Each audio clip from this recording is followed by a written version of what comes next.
Millions of people across the world are dealing with a multitude of psychological and emotional conditions, and many of those people are choosing emotional support animals to help them cope. But what is an emotional support animal, and how is it different from a service animal? What kinds of legal rights do these animals have? As someone living with anxiety and depression, I can testify that having my dog with me keeps me sane. He gives me a purpose. Simply put, he makes me happy. But he's not an emotional support animal.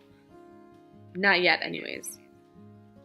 I wanted to find out the difference between an emotional support animal and a service animal, and the proper steps and training one must go through to become a certified support animal. This is what I found.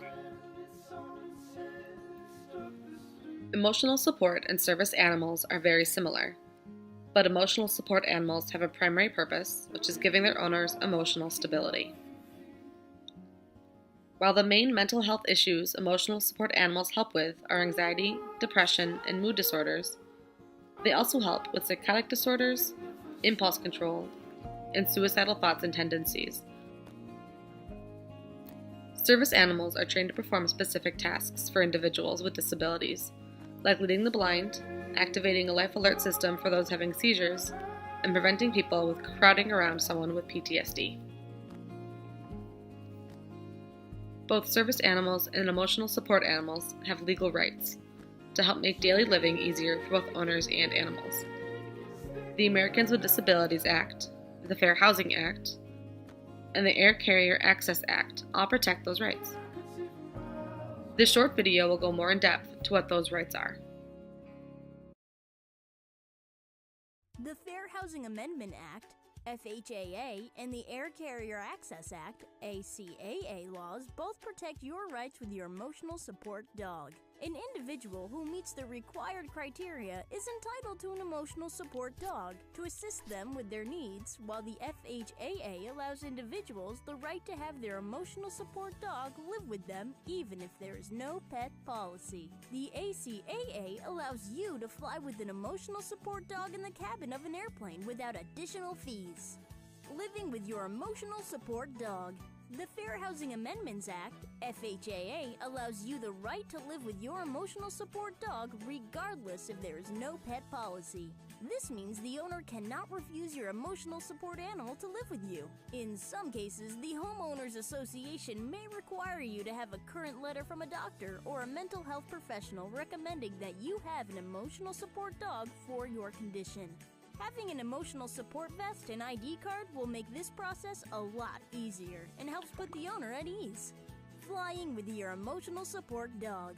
The Air Carrier Access Act, ACAA, allows you the right to travel with your emotional support dog in the cabin of the airplane without an additional fee. You may be asked for your emotional support ID card and, in some cases, a current letter from a doctor or mental health professional recommending that you have an emotional support dog. When booking with the airline, you will want to note that you will be traveling with your emotional support dog. It is also recommended that you contact the airline at least 48 hours prior to your flight so they can make the proper accommodations for your canine. What if I'm questioned about my emotional support dog? It is not unusual for someone to approach you and ask about your canine. While this is generally no concern of theirs, you will need to be able to provide management with proof of certification. Instead of being forced to pull out a certified document every time someone questions you about your emotional support dog's validity, you should consider investing in an ID card and vest. Get your vest, ID card, and certificate at the #1 trusted source for all your emotional support dog needs. EmotionalSupportDog.com. When researching the requirements to become an emotional support animal, I found that there are none. According to usserviceanimals.org, any animal can become an emotional support animal, and federal law does not require those animals to have any specific training. They just need to have good social skills and not be aggressive towards people or other animals.